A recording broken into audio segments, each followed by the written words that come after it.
Hi, welcome to another session of Reiki OT Mum, where we try and unpick and unpack some of the developmental aspects of being a parent. Today's session, I want to talk about something. It's really more of a self-learning and a reflection that I think some of you might find useful than actually any theory. And it stemmed from the fact that Joey's been really struggling a lot lately with his anger. So he's just been getting really angry about things and really frustrated about things. Now, I think I've mentioned before, Joey is my big-hearted child. So when Joey is happy, he is so happy. And when he is sad, he is heartbroken. And when he's angry, he's really angry. Now, when he was younger, it was easier to manage. Of course, a very angry 2-year-old, you can manhandle and pick up. Whereas by the time he's getting to 5, he's a lot bigger, he's a lot stronger, and his actions have a lot more impact. So I've really been trying to help him manage his angry outbursts, and I've been looking at sort of when they're happening, and very often it seems to be when he feels like someone has done something wrong to him. So whether purposeful or not, if another child hits him or knocks over his Lego building he's been making, or does something to offend him, he really gets angry and he lashes back. Now, we follow Heart Matters Academy, has got some great guidelines around anger, and they Shanley from Heart Matters speaks about the 3 angry rules, which are: I do not hurt myself when I am angry, I do not hurt anyone else when I am angry, and I do not break anything when I'm angry. So we've always gone back to those rules, and we've always tried to reinforce those rules. Unfortunately, when Joey is in his state of extreme anger, he can't it's as though he can't contain himself. And I'm struggling to contain him, and then he's doing one or all 3 of those 3 things. And so I've really been looking at it and just going, okay, so what's the first thing I do? Well, how does the pattern play out? So the first thing that happens is he'll get angry about something, and he will clench his teeth, and he'll shout and he'll scream, and I go, my boy, I see you angry, I see you cross, but you can't actually lash out like that. So the idea is that I first try and validate what he's feeling. And then I let him know that what he's doing is not appropriate. So that's what I've been doing, and it has not been working. I have not been containing him at all, and he's unable to contain himself. And afterwards, he has such remorse, and he says how sorry he is, and he can even articulate. He says, "Mom, I was so bothered," or "Mom, he really makes me so angry." So he knows after the fact that he was overwhelmed. And then I was really thinking about it, and I was thinking, what is it that I can change to the sequence? What could I do differently to try and bring something different about? And why is it so hard for me to do something else? Like, why is that always my go-to? And we all have triggers, and for me, I have spoken before about this, but bullying is a trigger, and I think that, I grew up in a household where you had to be accountable for your actions, and if something happened at school that you didn't like, and you came home, and my mom was a teacher, and if I said, "Oh, but teacher so-and-so did this," her response would generally be, "Well, what did you do to deserve that?" And there was a very strong feeling of accountability. And I do firmly believe that people do need to learn to be accountable for their actions.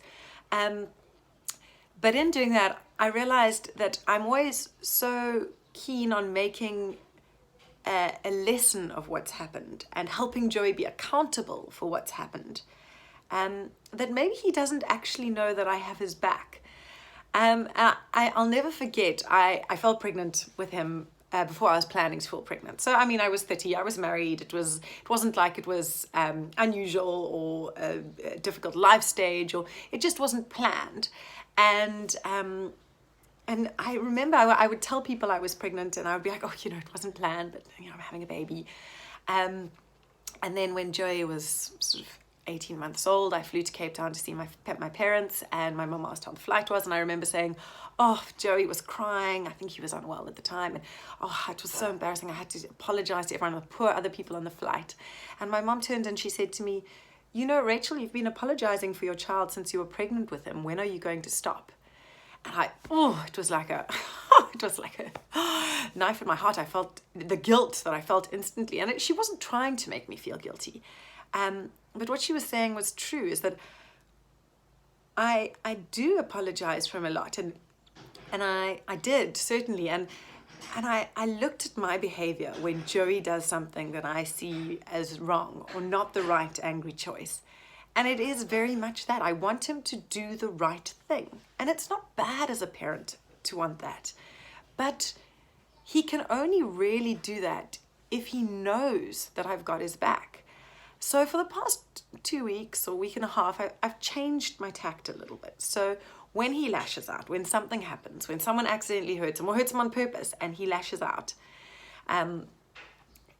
instead of saying, Joey, I hear that you're angry, but so-and-so didn't mean to do it, or but just because so-and-so hit you doesn't mean you can hit them back, I've started saying, oh my boy, I'm so sorry, come here.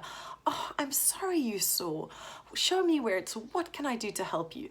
And really just trying to contain and give compassion, because it just allows him the space to calm down, knowing that even if it was his fault, even if he did something wrong, I have got his back. And it's a subtle shift. And he still is really angry, but he's able to come down from it. And every time I do it, I think it's happening slightly quicker. And Andrew and I were talking about it afterwards. And we often say, like, you know, you can't stop terrible things from happening to your children. You can try as much as possible and put things in place, but especially the more sinister things in life, you know, if they're going to happen, all you can really do is make sure that your child feels they can tell you. And it just struck me so much in this past 2 weeks that if Joey doesn't know I have his back, he won't be able to tell me things because he will be too afraid that he is in some way to blame and that he is accountable. And before accountability, before he has to be accountable for his actions, he needs to know that I do have his back, and I will, in whatever way I can, help him out of the mistake that he's made, or journey with him to correct the mistake or to apologize for the mistake.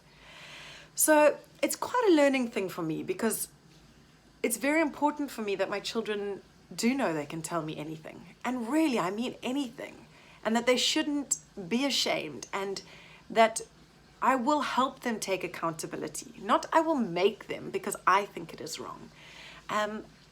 So that's a reflection for me from the past 2 weeks. And yeah, I'd love to know your thoughts. I think sometimes society tells us we need to be so firm about this accountability thing. And as I said, I do believe in it. But I also believe that if I set Joey up for failure by requiring him to take accountability when he actually is unable to regulate himself, that's not fair, and it's creating a lifetime of poor coping strategies and management of oneself. So yeah, let me know your thoughts and how that plays out in your house, and maybe what some of your triggers are. And yeah, we'll continue this action reflection cycle to be the most conscious, best parents we can.